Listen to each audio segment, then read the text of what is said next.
ప్రధాని నరేంద్ర మోదీ తాజాగా మరొక వీడియో విడుదల చేశారు. జంజీ మనసు దోచుకున్నారు. నిజానికి దేశం మొత్తం కూడా మాట్లాడుకుంటుంది ఈ విషయాన్ని గురించి.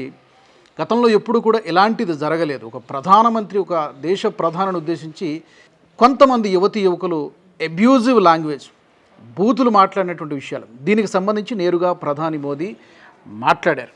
చాలా భావోద్వేగాన్ని కలిగించినటువంటి మాటలు. నిజానికి మీరు నన్ను తిట్టారు, ఓకే, కానీ చనిపోయినటువంటి నా తల్లిపై కూడా సభ్య సమాజం తలదించుకునేలాగా మాట్లాడారు. అంటే మీ యొక్క మైండ్ సెట్ ఎంతగా పొల్యూట్ అయిపోయిందో, ఏ విధంగా మీ యొక్క మనస్థితి ఏ విధంగా ఉందో అర్థం అవుతుంది. సరే, పిల్లలు తప్పు చేస్తారు. తప్పు చేసినప్పుడు దాని నుంచి సరిదిద్దాల్సినటువంటి బాధ్యత తప్పకుండా మాపై ఉంటుందంటే పెద్దవాళ్ళపై ఉంటుంది. ఆ సరిదిద్దేటువంటి ప్రయత్నమే ఈ రోజున మేము చేస్తున్నాం. తప్పితే మీరంతా కూడా మా పిల్లలు లాంటి వాళ్ళే.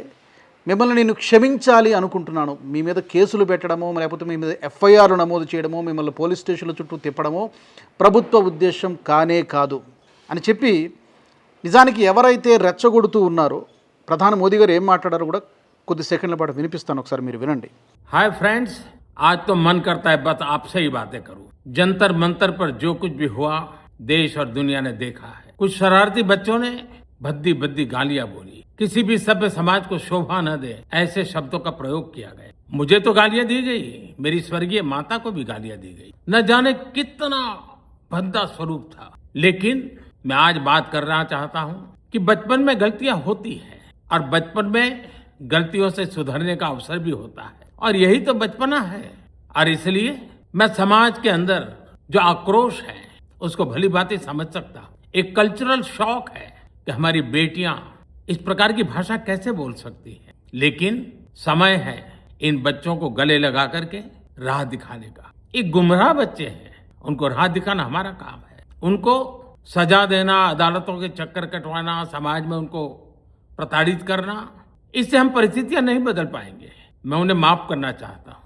समाज भी मेरी इस बात को स्वीकार करे, क्योंकि मेरे मन में एक ही भाव है। कभी कभी दांतों तले हमारी जीभ आ जाती है, खून निकल आता है, लेकिन हम दांत तोड़ते नहीं है, क्योंकि दांत भी हमारे हैं, जीभ भी हमारी है, बच्चे भी हमारे हैं। उन्हें राह दिखाना हमारा काम है। गुमराह को राह दिखाना कठिन होता है, लेकिन कठिन काम हमको करना है।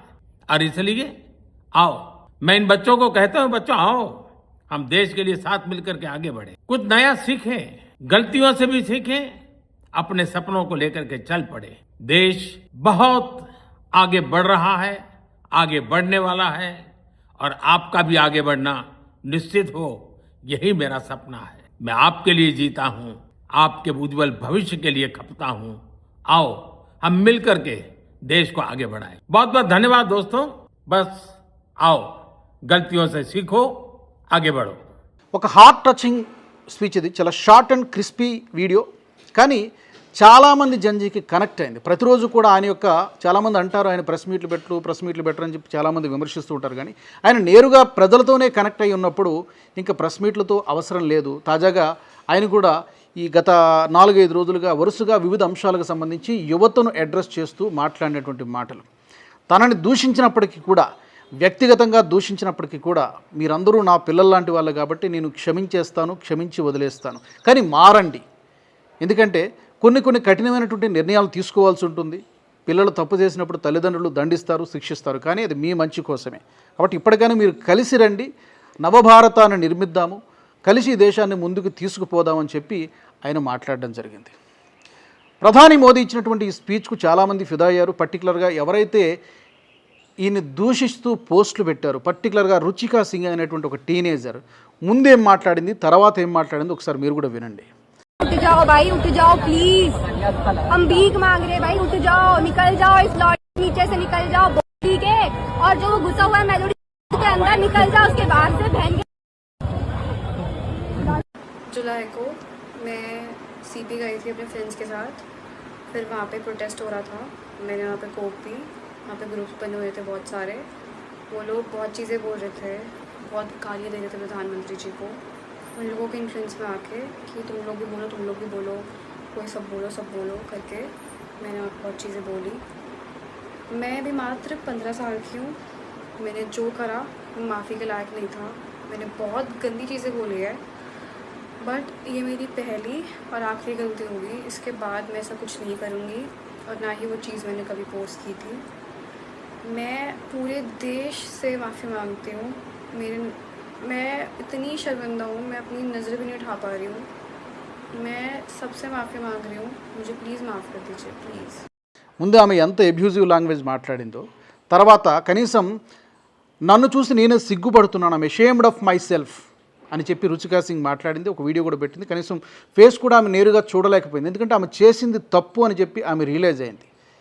This is my first and last mistake అని కూడా ఆమె చెప్పడం జరిగింది. ఇంకా మరికొంతమంది కూడా ఇదే విధంగా మేము తప్పులు చేశామని చెప్పి, ఈ బుద్ధి ముందు ఉండాలి కదా, మనం మాట్లాడే ముందు ఉండాలి. కాకపోతే తెలిసి తెలియనటువంటి వయసు కాబట్టి అని చెప్పింది ఏంటంటే, నేను ఆ ప్రాంతానికి వెళ్ళాను, అక్కడ చాలామంది తిడుతూ ఉన్నారు ఇలాగనే, నేను కూడా వాళ్ళని చూసి ఇన్స్పైర్ అయ్యాను, నేను కూడా తిట్టాను, అది తప్పని నాకు తర్వాత తెలిసిందని చెప్పి, ఒక దెబ్బ పడితే కన్నా తత్వం బోధపడదు అంటారు కదా, అలాగా ఇప్పుడు తెలిసి వచ్చింది ఆమెకి. సో ఇలాగే చాలామంది రియలైజ్ కావాల్సినటువంటి అవసరం ఉంది. దీంతో ప్రధాని మోదీ గారు ఇచ్చినటువంటి, ఆయన కూడా ఉద్రేకపడకుండా చాలా సంయమనంతో ఇచ్చినటువంటి ఈ స్పీచ్తో చాలామంది యువతలో మార్పు వస్తుంది. ఎవరెవరైతే రోడ్ల మీదకి వచ్చి గలాటా చేశారో, గందరగోళం సృష్టించారో వాళ్ళలో కూడా పరివర్తన వస్తుంది నెమ్మదిగా.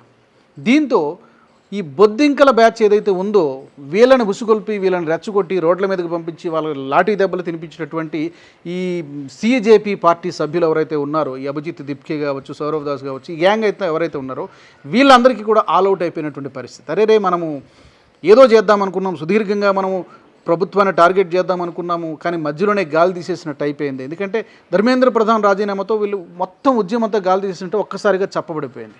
ఇప్పుడు ఎవరైతే మా వెనక ఉన్నాము అని చెప్పి వీళ్ళు అనుకుంటూ ఉన్నారో, ఈ యువతను కూడా నెమ్మదిగా వాళ్ళలో కూడా పరివర్తన వస్తుంది, మార్పు వస్తుంది. ఎందుకంటే వాళ్ళకి రియలైజ్ అవుతూ ఉన్నారు, మేము తప్పు చేస్తున్నాం అన్నటువంటి సంగతి, ఉద్రేకంలో అవుట్ ఆఫ్ ఎమోషన్ తప్పు చేస్తున్నాం అన్నటువంటి సంగతి వాళ్ళకి అర్థమైంది. సో ఇప్పుడు బొద్దింకల బ్యాచ్ అంతా కూడా దిక్కుతోచని పరిస్థితిలో కనబడుతుంది. ఇప్పుడు కొత్త అస్త్రాలని, కొత్త ఆయుధాలని, మేము వాళ్ళ వెంట ఉంటాం, మేము వాళ్ళకి మద్దతుగా నిలబడతామని చెప్పి అభిజిత్ దిప్కే ఎక్కడో కూర్చొని స్టేట్మెంట్లు ఇస్తూ ఉన్నాడు. కానీ విషయం అర్థమైపోయింది, మోదీ గారి దెబ్బకి బొద్దింకలన్నీ కూడా ఆల్అవుట్ అయిపోయినాయి. ఈ వీడియో మీకు నచ్చినట్టయితే లైక్ చేయండి, 10 మందికి షేర్ చేయండి, అలాగే కామెంట్ల రూపంలో మీ అభిప్రాయాలను మాతో పంచుకోండి. Nationalist hub group of channels ను సబ్స్క్రైబ్ చేసుకుని తెలుగునాట జాతీయవాద జర్నలిజాన్ని ప్రోత్సహించండి. ఈ వీడియో కింద ఉన్న బెల్ ఐకాన్ పై క్లిక్ చేయడం మర్చిపోవద్దు.